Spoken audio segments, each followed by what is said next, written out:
It seems as though destiny has spun a web of complexity that no human intellect has been able to unravel. In the middle of her pain, a mysterious gateway materializes. In the midst of the mystery, two otherworldly figures appear as her guides. She sets out on an adventure that will push the limits of her reality, seemingly in response to a sign from above.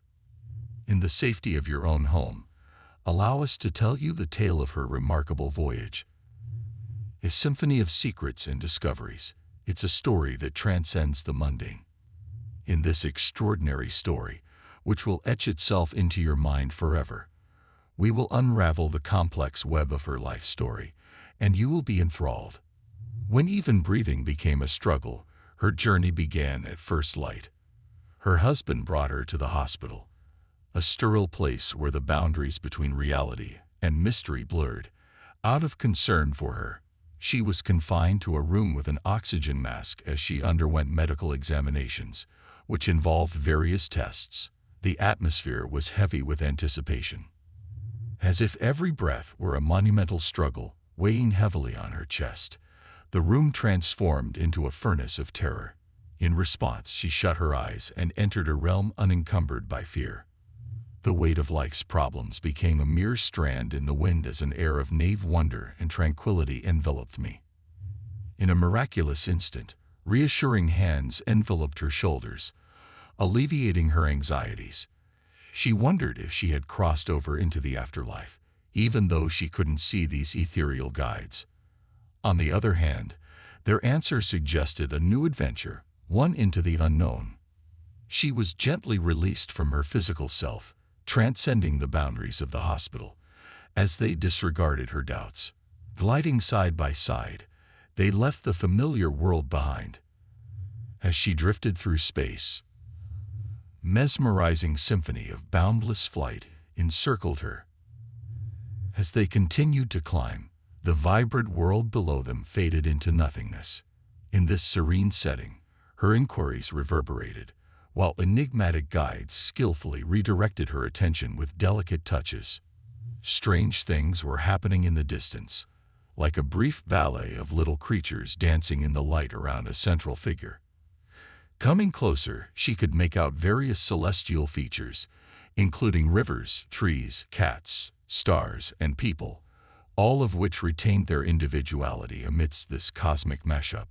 This celestial ballet was like a mystical elixir to behold. She made her identification of the creation itself crystal clear when asked what she saw. Inquiries prompted a realization. Everything is linked. At that very moment, she revealed deep truths about herself that she hadn't been aware of before. However, she persisted on her journey, and eventually she arrived at a stark white room with a single crimson door that seemed to defy gravity. It seemed like the end of the world to her. She was reassured and encouraged to cross by her guides, who first had her do it barefoot, and then with shoes.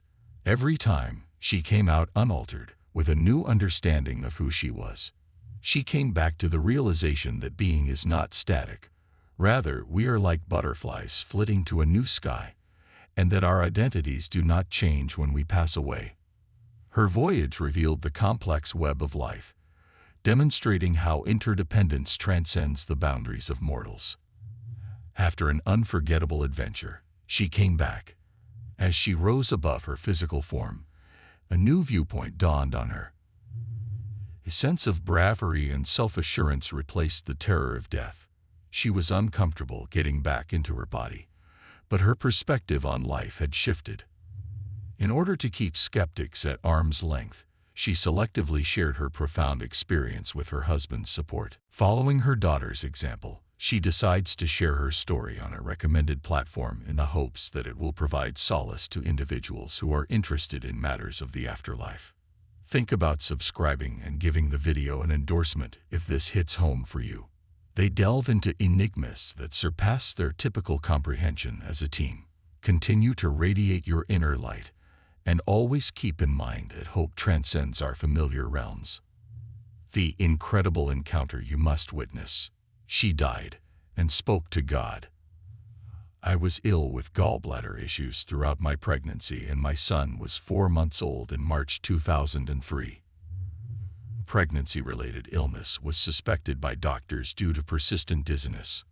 I had ongoing difficulties with consciousness after giving birth, and gallstones that had blocked the common bile duct necessitated emergency surgery. We started the surgery at 8:30 in the morning, until 9:30 in the evening. I felt weak upon waking up with a gastric tube following my surgery. There were people in the shadows as I felt my way down a tunnel. Newfound sense of love and relief were brought about by a brilliant light at the end. When I came into the light, a silhouette revealed the difficulties I would face in life. I spoke out, claiming that things were too difficult. I returned to a room that looked like it belonged in a defibrillation unit after the silhouette told me, "You can change things. Your pure soul can help many. You are needed on earth." My son's image flashed before my eyes. As the surgical team examined my lifeless body, I overheard them lamenting my impending death. A nurse begged for another try, pointing to my youth as the doctor announced the time of death. The doctor reluctantly gave his assent, and the last shock was administered. I couldn't remember the experience when I got back into my body. There were hints of my miraculous reappearance from the nurses in my room. The event's unbelievable but true character became clear when questions produced evasive responses. The second near-death experience, NDE, I had was while giving birth to my third child, and it was during this time that I had an unexpected conversation with God. This one ends with Letitia. Used a mask that allowed me to breathe in anesthesia as I gave birth. Even though some may think I was under the influence of drugs, I want to stress that I was completely coherent the whole time. I took it upon myself to administer the inhalant and reassured the doctor that I was fine, despite his worries about my level of consciousness. God wanted me to talk to someone while I was completely absorbed in what I was doing. I had a health scare, but I was comforted by God that I would survive, even though the doctor was worried. I was able to ask questions and receive answers on my life and religion during our conversation. But God said that I would not recall anything from our talk until I regained consciousness, and that the newly learned things would be hidden for the time being. Initially, I was disappointed since, upon fully awakened, I discovered the veiled understanding. The profound sense of knowing that God had communicated with me and valued me as a person, however, trumped any disappointment. I have kept this experience to myself up until this point because no one has given me any messages to share or asked me to tell anyone about it. The only place it is recorded is in my journal. An important event occurred after a few weeks had passed. Am friends with K. Fear of giving birth hit L hard when she was 8 months along in her first pregnancy and had the same obstetrician/gynecologist. Needing comfort badly, she anxiously sought out every element of my birth story. I tried to reassure her, not knowing how to ease her fears of giving birth, despite the fact that I had my fair share of difficulties in the postpartum period. My son was usually quiet, but he would have fits of weeping during the night that kept me up. I don't remember why, but one night when I was around 4 weeks old, I woke up at 3 in the morning instead of my regular deep sleep. With my heart pounding and a searing sensation that seemed like contractions, I was startled awake. Recalling LeMay's breathing exercises from my past, I instinctively breathed through the discomfort. Kay is having a baby, and I had an unexplainable sensation. I was sure, in a strange way, that I was feeling her anguish. I went back to sleep after this had gone on for maybe 10 or 15 minutes. The news that Kay had given birth the night before was broken to her by her husband the next morning. I surprised him by properly mentioning the time it happened, which made him laugh. Kept mum about how I knew. Here we are at the video's last near-death experience, NDE. Someone said, "We don't think she is going to make it." Then, all of a sudden, I was in a tunnel with a light at the end, and I remember it so well. I was driven to approach it. As I stepped into the light, a serene creature greeted me and told me I had returned home. But there was a reason for my homecoming. I was informed that I would need to return before I could fully grasp the task. Through faith and mutual aid, the being showed me a peaceful world.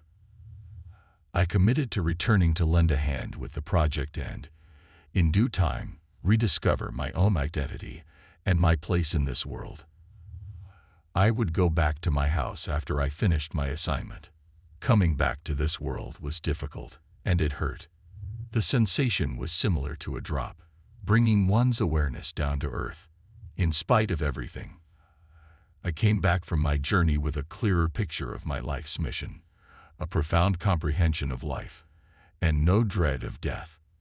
Why some people lead terrible lives. When she died and talked with God. Hi there, everyone. Get ready to delve into a captivating story from 2006. Her experience with the remarkable.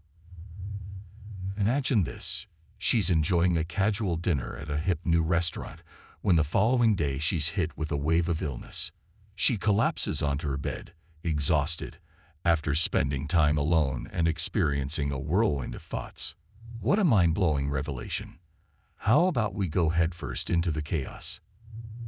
A doorway and an eerie figure on her right side draw her attention in this perilous scenario. Without warning, a transition archangel materializes, and she is whisked away into the light, escaping the whole tunnel show. They have a telepathic chat at the light's base, which elevates her soul's frequency and gives her an essence upgrade. As she looks down into the light, she sees the seven heavens stacked, a magnificent sight at the starting point of creation. From the light, which she takes to be the source of creation, comes an overwhelming sense of compassion. They go into great detail about how acts of kindness reflect God's love. It emphasizes the power of our deeds to shape our lasting impact on this planet, whether out of love or fear. While they talk, she watches the light reaching Earth and how it affects different religions. It signifies the pure light of the Creator Source, the primal force underlying everything. Emerging from this deep event transforms her outlook. It reinforces the significance of compassion, leaving a lasting mark on how she understands life and our intertwined existence. Because she glimpsed what she believed to be the pure source, she discerned shifts occurring on the earth. The true God's pure light is being twisted by influential individuals, impacting people globally. Initially, all religions were designed to be unified, originating from the same source of God's true light. However, these teachings diversified, growing into varied practices, prayers, and connections customized to each individual's specific path with God and creation. In the warm glow, she feels connected, transcending time and space. Supported by this light, she observes life's important participants and sees her decisions changed by her soul's experiences. Approaching the light's edge, she perceives two entities, one on earth, one in the light. Contemplating plunging in, an unanticipated need arises. Driven by heart and soul, she expresses a desire to sing in the language of light. Suddenly, back in her body, she feels a fresh sense of purpose. Here's the big idea. Light, God, and love are constantly around. Souls, which dwell beyond time, want varied experiences during our stay on Earth. Dealing with severe situations is like an adventure. It's vital to consider them as opportunities to progress. Rising above problems means connecting with the light and God. Closing oneself off simply makes things worse. No matter how serious the difficulty, shutting down creates distance from your genuine self, truth, heart, and light. Get ready for a thrilling adventure into the cosmic waves. Navigating life with God, creation, and the light takes courage, especially when things get chaotic. And guess what? Music, with its great feelings, is like a healing superhero, breaking down walls and opening up new realities. Let's discuss the language of light. This isn't just a futuristic concept. It's occurring right now. Think of it as a direct link to something heavenly. extending beyond our regular thoughts and feelings and reaching into the spiritual realm. It's not just random sounds. These sounds have therapeutic qualities that correlate with our understanding of frequency. As people continue to evolve, the power of the language of light expands. It's like we're all tuning into this common language of love from a higher force. It doesn't matter your background or the language you speak. It's here to enhance your personal energy. Embracing the language of light may improve your attitudes, connections, and overall well-being. It's like flipping a switch on your entire existence. Our inner selves are a playground of healing, resonating with a transforming frequency known as the language of light. When this magical language runs through us, there's a boom, and our entire mood undergoes a dramatic alteration. Many individuals, upon encountering this soothing music, wake up to the awareness that this language is inherently a part of them, becoming a game changer for our collective progress. The angel revealed my divine contract with God. Let's journey through a tornado of emotions. Imagine this. At 32, life takes a harsh punch as my mom faces breast cancer. The doctor's call hits me like a ton of bricks, leaving me trapped in uncertainty and anguish. We throw everything into her treatment, but reality plays its tricks. It hits me hard. The stark fact that I might lose her. My mom, a single warrior, tackles not only the big C but also the societal expectations that come with it. Feeling secluded, bone-chilling loneliness creeps in. The fight is real. Yet, my mom is a true rock star. She reinvents her life, becomes a waitress only to keep me happy. When Mom died, preparing her burial becomes my burden, and I find myself drowning in nighttime anguish. The pain went beyond emotional. It became a stab in my chest. My agony intensified as I resorted to the medication cupboard. Driven by my desperation, crumbling to the ground, shadows engulfed everything. All of a sudden, I was floating above my dead body, free of any pain. I was propelled ahead as a tunnel materialized.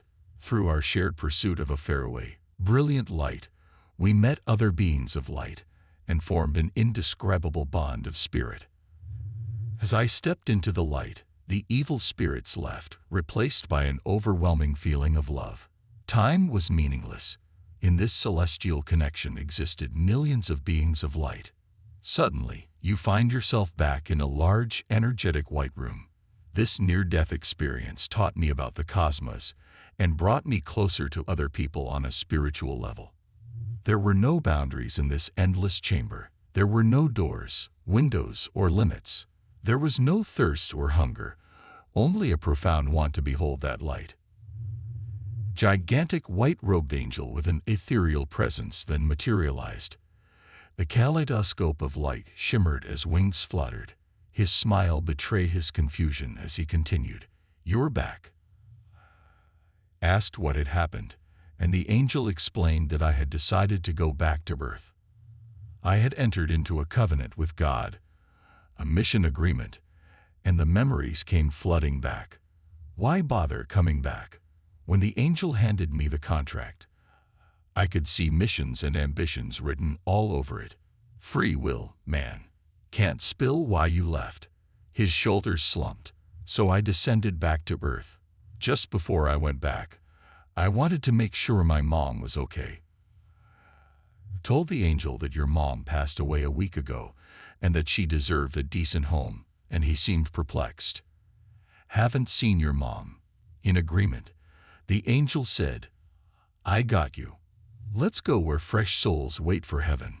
This tranquil, ageless place is brimming with positive energy, and the angel guided me here. Orbs of light, each with its own personality, floated around in the gentle illumination that engulfed the area. There are no hard and fast rules, only a meeting place connected to the lighthouse. Though I did not feel anything tangible, I could feel the feelings of other people's spirits, as if we were having a transcendental dialogue. I felt the soul of my mom. Her energy was so comforting and reassuring. I could sense her affection even when she wasn't physically there. We spent time together, remembering the good old days and sharing our deepest feelings. Even though it hurt to be apart, I knew that here she was pain-free. I was overcome with joy upon seeing my mom again. Returning to Earth is my objective, nevertheless. Until we are reunited, the love of my mom will drive me forward. My spirit received a power boost. My heart rate increased, and blood began to flow. My mind gradually re-established contact with my physical self. Once again, experiencing the weight of the Earth's atmosphere. Things that were familiar to me greeted me as I awoke on the floor. It seemed weird, like trying on a tight dress to get back into my body. My body hurt no longer, but my soul was in agony. As I fantasized about our reunion in that sunny house, I wished Mom were still here. The crushing weight of loss and longing dragged me down into an unimaginable pit of despair. Mood swings, meals that tasted like cardboard, and a lack of sleep were all symptoms of a difficult period I was going through. Paying attention to mundane tasks, set it aside. Things calmed down after this continued for a bit. The reality hit, and although the sadness lingered, it contributed to my own development. My hunger returned, my sleep patterns normalized, and life resumed its regular rhythm. A handful of my friends heard my tale. It seemed like a dream, so there was no need to worry about it. Someone other thought it was a hallucination caused by a head bump. A buddy, though, offered a new theory. Perhaps it was a near-death experience. It piqued my interest, so I dove into material regarding NDEs on the internet. When I read accounts that were eerily identical to mine, it hit me. My experiences were not imaginary. I find solace in the thought that my mom is in an ideal state, where she is eternally joyful and unburdened by illness or concerns. I think she's free in a realm of bliss, her spirit floating high. This conviction grounds me. It's as if she's still here, leading the way and showering me with love. My narrative sparked debate, but in the end, I got the answer I needed. It offers a sense of calm and resolve. I desire to impart this faith, to make other people see the light and have hope. I had a wonderful trip down memory lane, reliving wonderful times from my childhood with Mom, while conversing with angels. The memories of her love, care, and journey with me through the highs